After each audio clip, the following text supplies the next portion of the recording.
So imagine you're just standing in a shallow, slow-moving river on a warm day. The water is basically a lifeline for the whole community there. Right. I mean, people are using it for growing crops, uh, washing their clothes, or just cooling off. Exactly. And you feel totally safe. But just beneath the surface, that same water is harboring this microscopic organism, and it's actually tracking your specific body heat. Yeah, your heat and the actual chemical signature of your skin. It's wild. It really is. And within a matter of seconds, it can penetrate your intact skin, which, fundamentally alters the rest of your life. We're basically looking at a scenario where a basic human necessity, fresh water, becomes this biological minefield. We are hunting a parasite that has totally mastered survival, but at the direct expense of its host. Before we go any further, though, I want to step back for a second and speak directly to you, our listener, because you reached out to us to share the really tragic loss of your mom to schistosomiasis. Yeah, and on behalf of both of us, I just want to say how incredibly sorry we are. Absolutely. You asked us to thoroughly unpack this, what you called an almost forgotten parasite, so that you could understand, exactly how it infects people, the symptoms, the cure, and how it can be prevented. And it is truly a profound honor to take on this request for you today. To do this justice, we've actually pulled together a massive stack of sources for this deep dive. Right, we're synthesizing World Health Organization fact sheets, some highly specific epidemiological reviews focused on the Philippines, and even historical data from the Natural History Museum in London. Yeah, plus field reports from tropical medicine experts who are actually operating on the ground right now. And, to truly honor the incredible battle your mom fought, we really need to understand the sheer scale of the adversary she was up against. Yeah, you mentioned it feels like an almost forgotten parasite, but humanity has actually been locked in a war with this organism for millennia. Oh, absolutely. It's an ancient enemy. Researchers have actually found evidence of schistosomiasis in dried tissue and brain samples from Nubian mummies dating all the way back to 250 AD. Wait, really? Mummies? Yeah, and roughly 15% of those ancient mummies were actually infected with it. That is just mind-blowing. And the historical footprint goes back even further, actually. If we look at ancient Egyptian medical papyri from around 1500 BC, physicians extensively documented this thing they called the A disease. A disease, that's what they called it. Yeah, and based on their descriptions of the symptoms, like the really severe abdominal distress and urinary issues, modern scientists strongly believe they were detailing schistosomiasis. Wow, so this organism has basically been quietly devastating human populations since the dawn of civilization. Exactly. Well, let's unpack the mechanics of this threat then. To figure out how to defeat this parasite, we first have to map its incredibly bizarre, shape-shifting journey into the human body. Right, and the disease is often referred to as snail fever or bilharzia. Snail fever, right. Which makes sense because looking at the life cycle, it's super clear that the parasite just cannot exist without a very specific intermediate host. Yes, the freshwater snail is totally the linchpin here. In the Philippines, the primary culprit is this amphibious snail called, well, it's a mouthful, Oncomelania hupensis quadrasi. Okay, I'm glad you had to pronounce that and not me. Right, but because it's amphibious, it needs a very particular environment, like shallow, slow-moving freshwater wetlands with loamy soil and thick vegetation. Places where it can basically live both in the water and up on the wet mud banks. Exactly. And the parasite uses the snail as like a biological incubator. Right. So the cycle starts when parasite eggs, which get released into the water from infected human or animal waste, hatch into these tiny swimming larvae known as Miracidia. And these Miracidia don't just float aimlessly around. They actively hunt down the snails. They literally sniff out the specific chemical trail left by those Oncomelania snails, right? Yeah, they do. And once they make contact, they burrow straight into the snail's head or foot. Which sounds awful for the snail. Oh, it is, because inside, the parasite undergoes this massive transformation.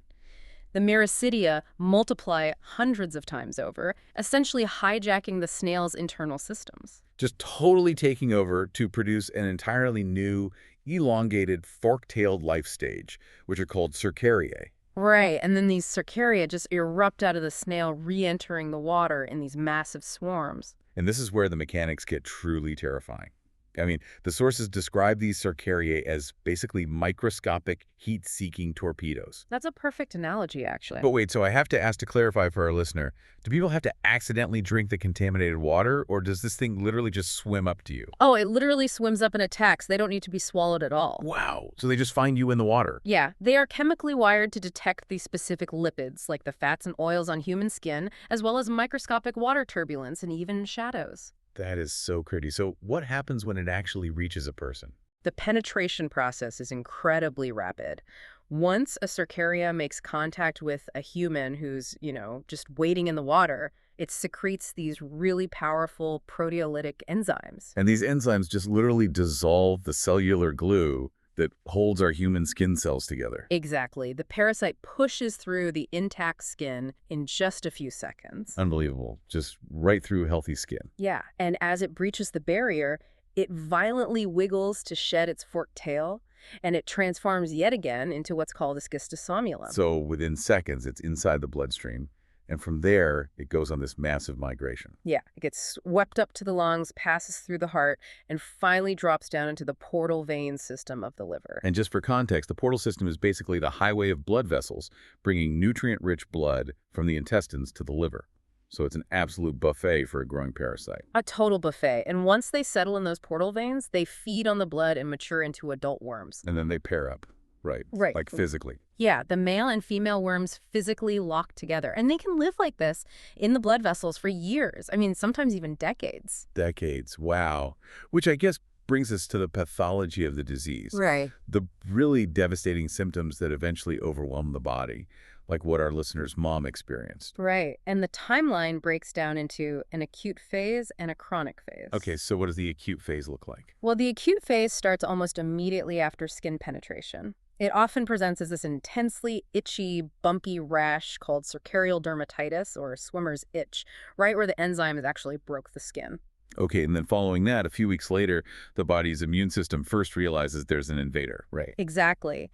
And patients might experience what's called Katayama syndrome. This is an immune overload, so sudden fever, extreme fatigue, muscle aches, and abdominal pain as the system just floods with inflammatory signals. But the sources made it clear that the acute phase is just the precursor. I mean, the true insidious danger lies in the chronic phase. That's right. And this is where the biology takes a really twisted turn. Yeah, because my assumption reading into this was that, the adult worms must be biting or eating the human tissue, and that's what causes all the internal organ damage. That's what most people think. But the adult worms actually evade the human immune system completely using this incredible biochemical disguise. So wait, it's not the worms eating our tissue that kills us, it's actually their eggs. Yes, exactly. The camouflage mechanism for the adults is brilliant.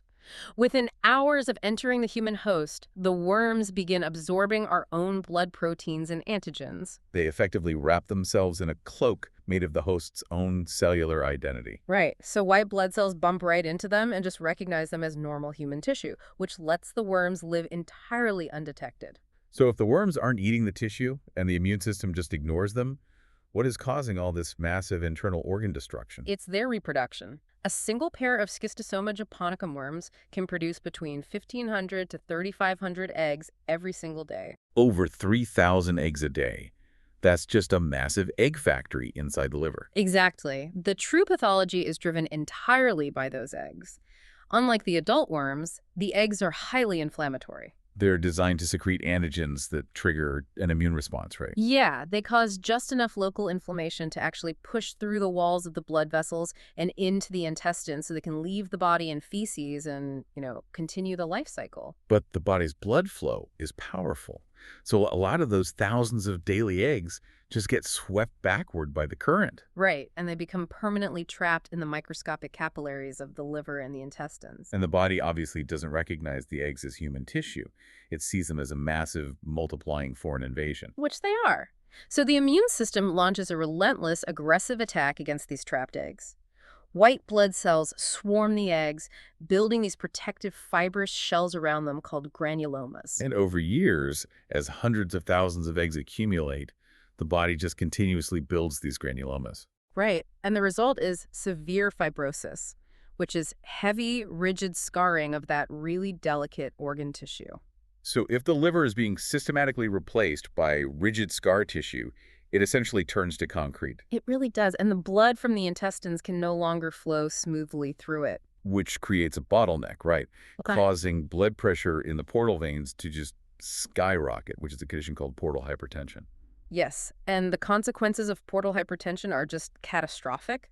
The blood has to go somewhere, so it backs up into the spleen. Causing hepatosplenic disease, where the liver and spleen become massively and painfully enlarged. Right, and fluid is actually forced out of the engorged veins and pools in the abdominal cavity, a condition known as ascites. It's just devastating. Yeah. And depending on where the eggs ultimately lodge, this chronic inflammatory process systematically degrades the organs, leading to irreversible kidney failure, severe gastrointestinal bleeding, or even bladder cancer. It paints a really heartbreaking picture of a slow, grueling war inside the patient's body. It really does.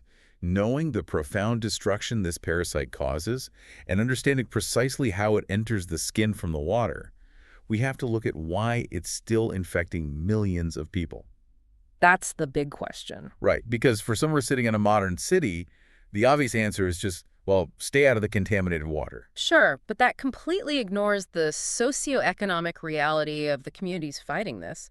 The disease persists because separating the human population from the water is physically and economically impossible in these endemic zones. We're talking about rural regions in the Philippines, where agriculture, specifically flooded rice farming, is the absolute foundation of survival. Exactly. Farmers are standing in flooded rice paddies from dawn until dusk. Families are washing their clothes and their cooking pots in the local rivers. Children are swimming in the streams. Yeah. I mean, the water isn't some recreational choice. It is their livelihood. You cannot just ask a rice farmer to abandon their fields. You can't. And this deep reliance on the environment introduces the most complex challenge in controlling Schistosoma japonicum. And this is something totally unique to this specific strain, right?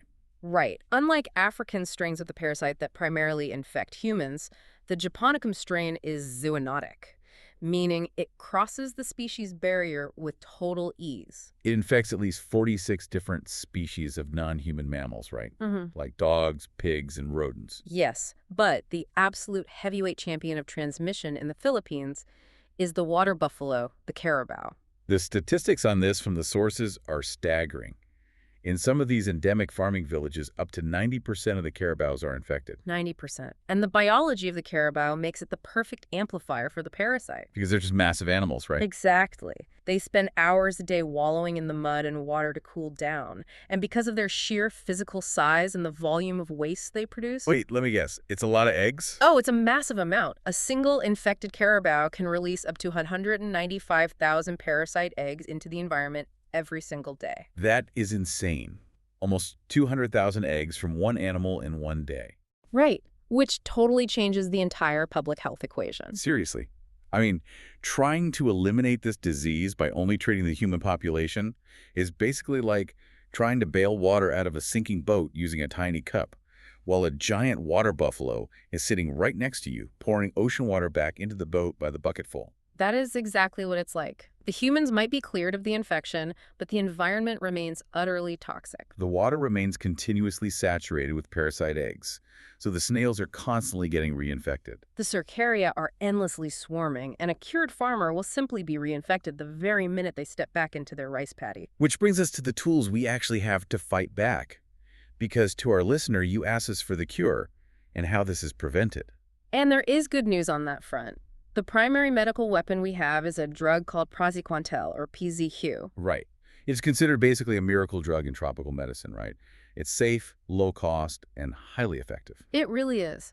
But I'm curious, how exactly does a simple pill hunt down a parasite that is disguised as human tissue? Praziquantel operates on a totally fascinating mechanism. When a patient takes the pill, the drug causes this massive rapid influx of calcium ions into the muscle cells of the adult worms. Okay, so it floods them with calcium. Yeah, and this calcium flood triggers violent tetanic contractions, essentially putting the worm into a state of total paralyzing spasm. Oh, wow, so it forces the worms to just cramp up entirely? Exactly. But the cramping does more than just paralyze them. The violent spasms physically damage the outer layer of the worm's skin. Ah, so it tears apart that biochemical cloak of human proteins they've been using to hide. Precisely. And once the disguise is compromised, the human host's own immune system finally recognizes the worms as foreign invaders, swarms them, and finishes them off. That is incredible. The drug strips their armor and the body does the rest. Yes. And global health strategies rely really heavily on this through mass drug administration, giving praziquantel to entire at-risk populations, particularly school-aged children. But wait, as we just discussed with the carabao, I mean, if the drug works, why does the disease persist? Do people just get reinfected the next time they go to the river? Unfortunately, yes. The drug has a fatal limitation. It cures the current infection, but it offers zero preventative immunity. So a child could take the pill, clear all the worms, and literally get a brand new infection a week later. Exactly. Medicine is critical for saving lives in the short term, stopping the organ damage before it reaches the point of severe fibrosis. But for long-term elimination, public health experts universally emphasize an integrated prevention strategy. So what does that integrated attack actually look like on the ground? Well, a major pillar is WH, which stands for water, sanitation, and hygiene. Right. So this means investing heavily in infrastructure. Building safe, piped drinking water systems so families don't have to rely on the river at all, and constructing proper sealed sanitation facilities to ensure human waste, and therefore the human shed parasite eggs, never breach the water supply or reach the snails. So basically cutting the life cycle right at the source. Right. But WASH only accounts for the human side of the equation. We still have to deal with the environment, specifically snail control. And managing the snail population is tough, right? It involves engineering solutions like lining irrigation canals with concrete so the snails have no mud to breed in. Yeah, or strategically applying molescicides, which are just chemicals that kill the snails. However, these environmental efforts are incredibly fragile in the face of extreme weather. Yeah, the source has highlighted a devastating example of this with Super Typhoon Haiyan back in 2013. The Philippines experiences massive, intense weather events, and when Haiyan hit, the sheer volume of floodwaters literally picked up entire colonies of infected Oncomelania snails. And physically washed them miles away into entirely new, previously unaffected valleys. Establishing brand new zones of disease transmission practically overnight. Nature actively undoes years of painstaking control efforts in a single afternoon. Wow. Which forces scientists to look at the other major variable, right? The animal reservoir. Exactly. If we can't control the weather and we can't easily eradicate the snails, we just have to neutralize the carabaos that are pouring hundreds of thousands of eggs into the water. And the approaches to this are pretty wild. Like in China, which battles its own transmission of Schistosoma japonicum, they actually implemented a massive agricultural shift. They physically replaced water buffaloes with mechanized tractors. Wait, really? They just gave them tractors? Yeah, they provided subsidies to give farmers machines instead of animals. And by removing the biological reservoir from the wet environment, they successfully reduced human transmission by over 90% in those targeted areas. Because a tractor doesn't shed parasite eggs. Exactly. It is a highly effective, albeit, economically daunting solution. Yeah, I mean, implementing a tractor replacement program across the entire rural Philippines poses massive logistical and financial challenges. Definitely. So where removing the carabao isn't feasible, modern science is pivoting to vaccines. And to be clear, we are not talking about a human vaccine here, right? No, not at all. Scientists are currently running advanced trials on vaccines designed specifically for the water buffalo, like the SJ97 paramyocin vaccine. Administering a vaccine to a 1,000-pound working agricultural animal in a rural environment sounds like a complex logistical dance. It is, but the payoff could be monumental Yeah. because the vaccine doesn't necessarily even have to kill every single worm in the buffalo. Right, if it can just severely stunt the worms and drastically reduce the number of eggs the carabao sheds into the environment, the contamination levels in the water just plummets. Exactly. It is the ultimate sideways approach to human medicine. We're basically developing treatments for cattle just to save human lives. It perfectly illustrates the One Health approach, Yeah, the understanding that human health, animal health, and the health of the ecosystem are all inextricably bound together. You just cannot treat one without addressing the others. We are finally viewing the disease through the correct, comprehensive lens. I think so. And to bring this all back to you, our listener, the battle your mom fought was against an ancient master of survival. It really was. This parasite has spent millennia evolving to exploit every vulnerability around us. The water we need to live, the animals we rely on to farm, and even the very immune systems that are designed to protect us. It uses brilliant, insidious trickery to turn our own biological defenses into the weapons that destroy our organs. But the narrative is shifting. We finally understand the molecular camouflage it uses. We understand the precise biology of the snail. And we are actively deploying a multifaceted arsenal now, from calcium channel disrupting drugs to sanitation infrastructure to veterinary vaccines to just dismantle its survival loop piece by piece. It's incredible progress. It is. And I want to leave you with one final thought to mull over, looking toward the future. The fight against schistosomiasis has long been viewed as purely a medical and biological battle, right? But as we've seen with events like Super Typhoon Haiyan, the environment itself is the true battlefield. With climate change driving more frequent and more extreme weather anomalies, like floods that can transport microscopic ecosystems into new territories in an instant disease control, is fundamentally evolving. The boundaries of medicine are expanding outward. Exactly. In the future, outsmarting this parasite might depend just as much on meteorologists tracking storm systems and climate scientists predicting floodplains as it does on parasitologists and doctors. Because as long as the water moves, this ancient enemy moves right with it. The challenge isn't just treating the patient anymore, it's healing the landscape. Keep that in mind the next time you look out over a quiet, sunlit river. It entirely changes how you see the delicate and sometimes dangerous balance of the world around us. Until next time.